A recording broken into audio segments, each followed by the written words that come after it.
Taxi drivers of Reddit, what incident still sticks with you today? 1. Friend of mine was a taxi driver and told me this story. It's the dead of winter and my friend picked an old dude up from a bar and drove him home. The guy was dead drunk and at some point on his way home had my friend pull over so he could puke. He does. Guy pukes his guts out and when he's okay they continue home. Guy pays. All is well. The next day the dispatch calls my friend and says they tracked him down from the guy's description and time he got home. They say he needs to go pick the guy up that he drove home last night. He picks the guy up and the guy tells him they need to go to where he puked. My friend notices that the guy can hardly talk. After a bit of searching they find where the guy puked.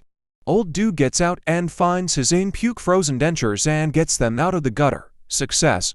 Dude has his teeth back, driver gets a fat-ass tip, everybody's happy. 2. I'm a part-time Uber driver and recently had a pickup going to a doctor's office, clinic. When I got close to the building, I could clearly see from the road that my passenger was extremely upset. After a couple minutes she proceeded to tell me that she was 12 weeks pregnant with twins and had just found out that both had passed away. To make it even more emotional, she showed me pictures of the ultrasound. I have never felt worse for a human being in my life. After I dropped her off I had to park and regroup my head for about an hour. That was freaking rough. 3. The number of times I picked up demented old people who were running away from their care facility. 4.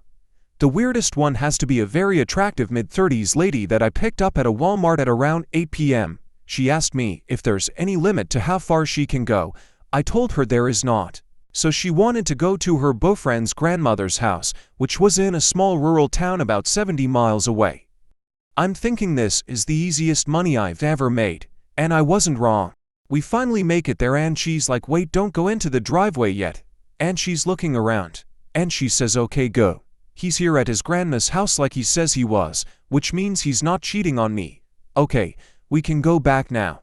So we drive 70 miles back where we came from, stopping by different convenience stores and fast food places. She buys me food and asks me if I want anything along the way, and I take her home. The ride is up to $450 at this point, and it's around 1 a.m. She starts bringing all her stuff into the house and she comes back and asks me if I want to come inside. I can keep the meter running so I'm technically still on the job. I told her I can't, and she paid the tab and gave me a $100 tip. I always wonder what would have happened if I went in there. I was 22 at the time. 5. My dad was a cab driver for 20 years. He had plenty of stories about drunks, fighting couples, women in labor, people nearly missing their flight, etc. 3. I remember the most. He was dropping off a young man and had come to a stop but hadn't put the car in park yet. The passenger jumped out, then leaned back in through the open door with a knife and demanded Dad's money. Dad just stomped on the gas and knocked the idiot out of the car. He tried to back over the guy, but he jumped up and ran away before Dad could get the car into reverse. Once, he was renting his car to another driver on his day off. She had a diabetic blackout and rammed the car into a wall at the airport at 40 miles per hour. Fortunately, she survived and didn't hit anyone else, but Dad couldn't work for a couple of weeks while he found a new car. And another time, he was driving a guy to a small airport where the guy's friend had a plane and they were going to fly to some event that morning. When they got there, the plane wouldn't start because it had a dead battery. So my dad grabbed his jumper cables from the trunk and gave the plane a jump start. He got a nice tip. One funny thing about one of his taxis was that it was an old police car and still had the spotlight. He would use it to find house numbers and also to heat up frozen burritos while he was waiting for fares. 6. Not a driver, but my first time in New York in Bronx, my taxi driver hit a dude on a bike broad daylight.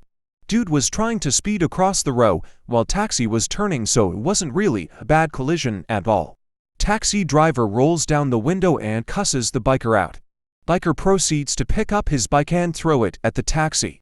They both flick each other off at the same time, both laugh at the timing and then just go on about their day. People around looked, but didn't actually seem too concerned or amused. I'm in the backseat at a loss for words. That's the day I found out New York is just different. 7.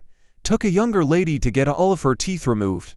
No idea how someone so young would need this done. I left her my direct number for the return trip because it was a Saturday and dispatch was closed. I worked for a medical transport at the time. When I picked her back up, she was obviously high from the procedure and joked that she had my number and would give me a call. She never did. I was disappointed. 8. I was driving Uber to make extra cash to pay for medical bills. I was driving on the weekend and two middle-aged women get in the car around 10 p.m. and sit in the backseat. They had just finished karaoke at a bar and were laughing and having a good time. These rides tend to be non-eventful, especially when they're happy, mostly sober, and wanting to go home versus bar hopping and trashed. 5 minutes into the ride, I hear fumbling sounds followed by pump pump, pump pumped, pump pump. I look back wondering what in the world is going on, and sure enough both women had taken the opportunity to break out their breast pumps to load up on milk before returning home to their infants. They screamed at me to turn around and not look. I couldn't believe 1. The audacity to do this in my car without asking, and then 2. The accusation that I was trying to spy on them, as if those sounds are normal and wouldn't cause any surprised driver to look back. I ended up taking them home for the next 10 minutes or so, mostly because I knew kicking them out would be an even larger issue for me given their personalities. 9. Not a cab driver, but I gave a cab driver a story to tell. I was a stock analyst on a marketing tour. These consist of giving a breakfast presentation, flying to a different city to give a lunch presentation, etc. I had my breakfast presentation in Zurich and went to the airport to get the flight to Geneva. It was cancelled. So I had a problem. There would be 25 important clients in Geneva waiting for me at a very expensive restaurant. So I walked over to the cab line and asked a young cab driver how long it would take to get to Geneva. He looked stunned and said, "I've never been to Geneva," which I thought was rather odd. He called his dispatcher and told me it would be 2.5 to 3 hours. So I said, "Would you like to go to Geneva?" His face really lit up. So I spent the next few hours chatting with this pleasant young guy. Apparently I made his day. He got me there with a few minutes to spare. I don't actually remember the fare. I think it was 900 francs, but this was in 2000 and I also gave him a huge tip. Man, he was a happy guy. 10. I used Uber before getting my substitute teacher credential. One day I pick up this woman who was super into Hello Kitty. Backpack, clothes, the whole nine. Well, I drop her off and drive to pick up another dude who is just giving me judgmental looks for seemingly no reason. After I drop him off, I head home and make sure no one left any belongings in my car. And behold, there's a Hello Kitty pin stuck face up on the floor in the back seat of my car. The guy must have thought I was some creepy 30-year-old Caucasian Hello Kitty fan. LOL. Thank you for watching. Make sure to subscribe so you won't miss out on more daily Reddit stories in the future.